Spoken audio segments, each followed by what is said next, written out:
একটা চমৎকার লেখা পড়েছিলাম। যে মানুষ তোমার অভাবের দিনে পাশে ছিল, তোমার প্রাচুর্যের দিনে তাকে ভুলে যেও না। কারণ সবাই পূর্ণতার কাছে আসে, কিন্তু দুঃসময়ে খালি হাতে থাকা মানুষগুলোর পাশে কেউ থাকে না। সত্যি কথা বলতে সম্পর্ক পরীক্ষিত হয় দুঃসময়ে। কী অবস্থা? আসসালামু আলাইকুম। কেমন আছো সবাই? আমার গলা শুনে বুঝতেই পারছো ঠান্ডা লেগেছে, মাথা ব্যথা ঠান্ডা, তারপরে তো ভয়েস ওভার দিতে হবে। তো আজকের সকালটা একটু অন্যরকম ছিল। তোমাদের ভাইয়া খুব সকাল সকাল সে অফিসের কাজে বের হয়ে গেছে।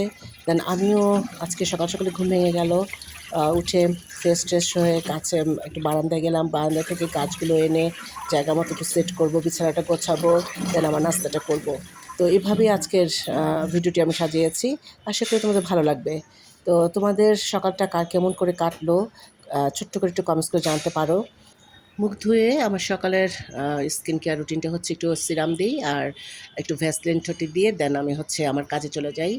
তো এখন বিছানাটা করব। আগে হচ্ছে বিছানাটা গোছাবো। বিছানা না গোছানো পর্যন্ত আমার শান্তি লাগে না। বিছানাটা গোছালে মনে হয় অনেকটা কাজ এগিয়ে গেছে। ঘরটা একদম পুরোপুরি পরিপাটি লাগে। কি বলো তোমরা?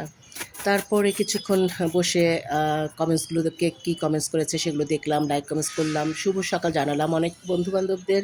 যেহেতু আমার পরিবারটা অনেক বড় হচ্ছে আলহামদুলিল্লাহ, তোমরা সবাই অনেকে ভালোবাসা দাও, এত সুন্দর সুন্দর কমেন্টস করো, আমার খুবই ভালো লাগে পড়তে। দেন তোমাদের সেই কমেন্টসের উত্তর দিতে আমার খুব ভালো লাগে। তো আমি সবাইকে একটা রিকোয়েস্ট করব যে আপনারা যারা বা তোমরা যারা আমার সাথে ফ্রেন্ড আছো, তোমরা নিশ্চয়ই জানো একজন কন্টেন্ট ক্রিয়েটর হিসেবে আমাদের অনেকটা সময় সংসার ছাড়াও আমাদের এই কাজগুলো আছে। অনেক সময় রাত জেগে থাকতে হয় এই কনটেন্ট তৈরি করার জন্য, এডিট করার জন্য, তো ভয়েস ওভার দেওয়ার জন্য। তাই বলে যে কারোর সাথে গল্প করার জন্য আমরা রাত জেগে থাকি তা কিন্তু নয়। অনেকেই দেখি মানে অনেক রাতে ফোন করতে থাকে, মেসেঞ্জারে ফোন দেয়। সেটা আমি বলব সবাইকে, আপনারা নিশ্চয়ই আপনারও পরিবার আছে, আমরাও আরেক পরিবারে বসবাস করছি। পরিবারের সামলানোর পাশাপাশি আমরা কনটেন্ট ক্রিয়েটর হিসেবে আছি। তো সেই জন্য আমাদের অনেক কাজ করতে হয়, কোনো গল্প করার জন্য আমরা রাত জেগে থাকি না। কাজেই আপনারা আর এত রাতে ফোন করবেন না, দেন বারবার মেসেজ পাঠাবেন না।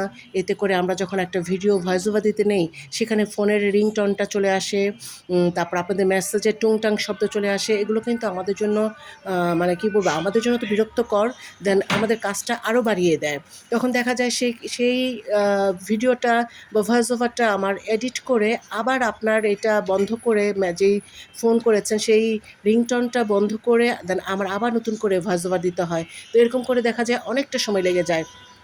কাজেই সবার কাছে অনুরোধ থাকবে, আপনাদের যার যা প্রশ্ন থাকে আপনারা আমরা যে ভিডিওগুলো দেই সেখানে আপনারা কমেন্টস করতে পারেন, দেন সেখানে আপনাদের সাথে আমাদের কথা হতে পারে। এছাড়া আলাদা করে মনে হয় না আমার অন্তত আমার কাছে মেসেঞ্জারে আলাদা করে কারোর সাথে কথা বলার মতো সময় নেই। সরি টু সে, তারপরে যদি কেউ আমার বন্ধু হিসেবে থাকতে চায় তো থাকবেন, না থাকতে চায় কী আর করব আমি? আমার কিছু করার নেই। প্ল্যাটফর্মে আপনাদের ভালোবাসা, আপনাদের সহযোগিতায় কিন্তু আমরা এগিয়ে যাব। একা কিন্তু আমি কিছুই করতে পারবো না। সবার কাছে ক্ষমা চেয়ে নিচ্ছি। আমি যদি কোনো কিছু ভুল বলে থাকি, সবাই পাশে থেকে সহযোগিতা করবেন সেই আশায় রাখি। তো আজকে ব্রেকফাস্টে ছিল আম মুড়ি। ফার্স্ট টাইম আমি আজকে আম মুড়ি দিয়ে খাচ্ছি। এই যে আমি দিন এসছে না, এখন আমার ব্রেকফাস্ট এই টাইপেরই হবে। খুব পছন্দ আমার আম মুড়ি। তো যাই হোক, সবাই ভালো থেকো। আল্লাহ হাফেজ, টাটা।